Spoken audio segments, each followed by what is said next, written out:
como que vocês acham que isso passa... Porque assim, a transformação ela continua sendo uma realidade, né? Ela ainda é latente e ela precisa ser feita. Como a Pri comentou até fora do ar, a gente ainda vê muitas empresas procurando entender como trabalhar com agilidade e responder... Porque muito da transformação é também sobre a capacidade de resposta da empresa com agilidade com o mercado, né? Se eu continuar no meu modelo fabril anterior, eu vou ter produtos que custam muito e demoram para serem entregues, e eu corro o risco de entregar aquele produto quando o mercado já é outro, né? Então, eu ter essa capacidade de me transformar para ter entregas incrementais, ter experimentação, ter inovação dentro dos meus produtos e conseguir fazer entregas que reajam rapidamente para o mercado, é uma necessidade. É a nova leitura da indústria que nós temos. Isso continua sendo uma realidade mesmo com menos dinheiro, né?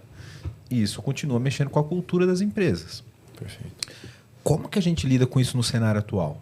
Sem ter aquelas fórmulas mágicas e muitas vezes inchadas e românticas que a gente tinha no começo. Ô, Vitão, eu puxo aqui, você me complementa dessa vez, então. Por favor. Ó, nossa, me passou tantas coisas aqui, dá vontade de ficar assim, uns 40 minutos para responder essa pergunta aqui, mas eu vou tentar focar em 2 pontos aqui. Você tem todo o tempo do mundo, cara. Todo o tempo do mundo, né? Não vou fazer esse egoísmo, tem mais. Assim. Acho que coisa 1, né? Eu acho que métodos, boas práticas, eles sempre serão bem-vindos, né? A gente não pode também pendular para o outro extremo e falar, não, agora nada disso daí presta, coloca lá, volta o Go Horse, né? Isso. Coloca, vai cavalo, vamos fazer o negócio Water funcionar. Horse. Pior ainda. Esse já é uma inovação. É o Go Horse e o Waterfall. Entendi. Não coloca nesse lugar. Porém, né, eu acho que a gente já está num momento de maturidade que a gente é capaz de calibrar um pouco mais a ferramenta que a gente vai usar para o problema que a gente tem para resolver, né? Tentando trazer um exemplo bem simples aqui, né? Até experiência recente, né? A gente precisa construir um e-commerce. Aí começou, não, vamos montar o time, o e-commerce, vamos fazer um discovery e tal, não sei o que. Ela falou, não, por que não? Tem que fazer discovery.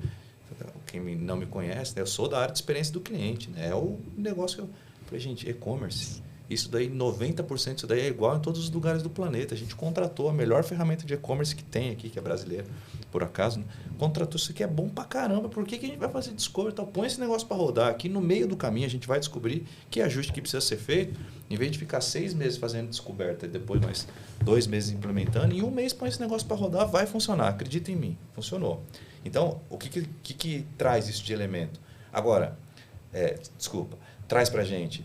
Tem problema que assim, o mundo já resolveu esse negócio, né? A gente não é tão diferente. Então, a gente não precisa ir lá e se escorar nesse monte de método, um monte de coisa para fazer coisas que já estão resolvidas e que alguém já com um monte de método já pensou nesse negócio para construir uma plataforma que resolve esse tipo de problema. Agora eu vou resolver um negócio que é super específico do meu negócio, que não tem uma ferramenta de mercado, que eu vou impactar um monte de cliente, que eu não tenho clareza da dor. Cara, beleza. Aí põe toda a sopa de letrinha, usa todos os métodos e etc. Para que a gente não perca dinheiro, né? E faça o processo de descoberta adequado, construa lá o nosso MVP, testa valor com o cliente que vai consumir aquilo, até a gente escalar esse treco. Então, são situações que hoje, né, passado, e a gente só sabe disso agora porque a gente viveu, né, a gente não vai sempre escolher, não importa se é prego ou parafuso, o martelo para resolver o nosso problema, né? Eu acho que a gente já tem condição melhor, eu acho, de fazer isso. Tá? Cara, isso que você falou, ó, tem um diagrama, que é o diagrama de Kneffin, que ele propõe ambientes em que, dependendo do ambiente que você tenha, qual é a metodologia que se encaixa ou qual é a prática que se encaixa. Então, você tem 5 cenários ali, tipicamente, falando rapidinho. O cenário que é simples, o simples é tudo que eu já sei fazer, porque eu já fiz várias vezes, segue uma receita e vai dar do jeito que você espera que fique, porque já foi feito em larga escala. Então, só repete.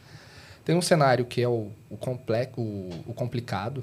Então, pensa aí num avião que cai, putz, tem que ir lá fazer uma investigação de por que o avião caiu. O que está embarcado ali naquela realidade para fazer o avião cair? Era um problema de aerodinâmica de alguma peça que foi construída errada e os aviões começaram a cair. Beleza, então teve um tempo de análise, analisado o cenário, o problema se tornou conhecido. A partir do momento que ele é conhecido, é simples de resolver. Segue a receita e pronto, resolveu aquilo para sempre. Acabou. Só que quando você vai para um outro lado, você tem um cenário de caos, por exemplo. Caos é uma casa pegando fogo. Porra, tá pegando fogo. Se você não é bombeiro, irmão, mete o pé dali. Não tem método. Você tem que vai cavalo aí, dá o teu jeito. Tem cenários que é isso. Você vai cair. Esperamos evitá-los, né? E tem o cenário das práticas emergentes, que é o cenário complexo. Nada mais complexo, por exemplo, do que criar um filho. Né? Você vai criar um filho esperando que daqui a tantos anos ele tenha tal personalidade, não sei o quê. No way, não tem condições. Não dá pra fazer discovery antes. Não dá. N variáveis vão te levar a fazer o discovery no dia a dia. É todos os dias um pouquinho. É um cenário que, cara, vai testando aí. E aí o que eu vejo? Muito romantismo na escolha de determinadas práticas para aplicar, por exemplo, aquilo que é emergente em um cenário que é simples. Cara, simples só faz aqui o que está escrito, né? E tem o cenário do meio que é uma desordem total. O que é desordem total? É quando você vai navegar por todos esses ambientes. Uma hora ele é simples, depois você descobre que tem uma coisa que não era tão simples, ele virou complicado, requer análise, e aí você fala, analisei e não deu certo. Então vamos testar alguma coisa aqui no discovery contínuo. Aí agora sim eu descobri a resposta. Aí quando você descobriu e implementou, na hora de ir para um próximo passo para evoluir, virou um caos porque mudou a dinâmica de mercado. A casa pegou fogo. Então, essas situações, elas exigem, na minha cabeça, para a gente estar preparado, é uma constante evolução da capacitação do indivíduo.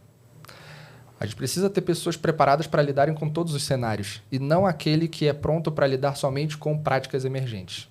O cara tem que saber lidar com tudo. O cara que trabalha com agilidade, na boa, hoje em dia ele tem que saber o waterfall sim, ele tem que saber tradicional, ele tem que saber o que é uma gestão de risco baseada em probabilidade de ocorrência e impacto caso ocorra. Se o cara se ficar lá só apegado às práticas que ele viu ali naquele cenário do ágil, ele não sai do outro lado, por quê? O ambiente é dinâmico. Exceto você tem aí na tua estrutura uma cultura que ela é 100% produtizada, que você não tem uma corrida, sabe? Cultura de projeto, cultura de produto. Projeto. Corre 100 metros, acabou a corrida, engaveta o projeto. Desmobiliza. Agora vai para o produto. Long run, irmão. Vai correndo, joga água na cabeça porque tá quente, é checkpoint, bebe água e continua correndo. E vai, e não para. Se você tem esse cenário aí, bonitinho, porra, legal. Segue nas práticas emergentes, combina mais algumas outras coisas e é isso. Essa é a tua vida. Mas até chegar lá... E até chegar lá... outra coisa. E não vai ser tão simples assim. Nem todo mundo é o Spotify, nem o Spotify é o Spotify. Então... Eu duvido que o Spotify ainda do jeito que tratou lá no começo, que virou hype. Não, né? já teve funcionário que falou que, cara, não era bem assim. Ali é onde a gente queria chegar... Não rolou. Gente, voltamos para trás. Sabe que isso aqui é do Spotify? A gente fez o waterfall. Cara, as pessoas têm que estar preparadas para lidar com os cenários. Acho que a régua subiu. Depois, inclusive, de todo esse movimento de mercado em busca de eficiência, se você não está preparado para lidar com cenários até nível de carreira, isso se torna mais limitador para você. Essa é a grande verdade. E eu acho que quando a galera está construindo, né, essa forma de pensar, e não tem esse repertório todo, acaba usando ferramentas erradas para objetivos errados. Então, até nesse ponto do discovery. Cara, por que eu vou fazer discovery? Porque eu tenho que mitigar algum risco. Então, a água está batendo ali na bunda, eu preciso entender o que eu preciso fazer para ela não acontecer isso. Só que, cara, se eu não tenho risco, para que eu vou fazer discovery? Para que eu vou gastar recurso de equipe, de... Cara, fazer recrutamento. Discovery pode ser muito caro, entrevista de usuário. Pode ser caro pra caramba. Às vezes é mais barato você contratar a ferramenta white label, botar pra rodar e fazer a iteração ali no dia a dia, do que você parar uma equipe e fazer 4, 5 meses de discovery. Porque faz roteiro, recruta usuário, faz qualitativo, consolida o qualitativo. É um trampo do cacete. Gente, eu não sei se eu posso falar palavrão, me perdoe. Fica à vontade. Falou pouco ainda. Não é o que permite a gente. Então tá bom, muito obrigada. Mas é um trampo gigantesco que às vezes não vale a pena. A gente na PM3 já teve várias discussões, inclusive internas dessa. Cara, vale mais a pena a gente parar a equipe fazer discovery agora ou vale a pena a gente correr esse risco aqui calculado e vamos ver o que acontece? Beleza, o risco não é tão grande assim, vamos.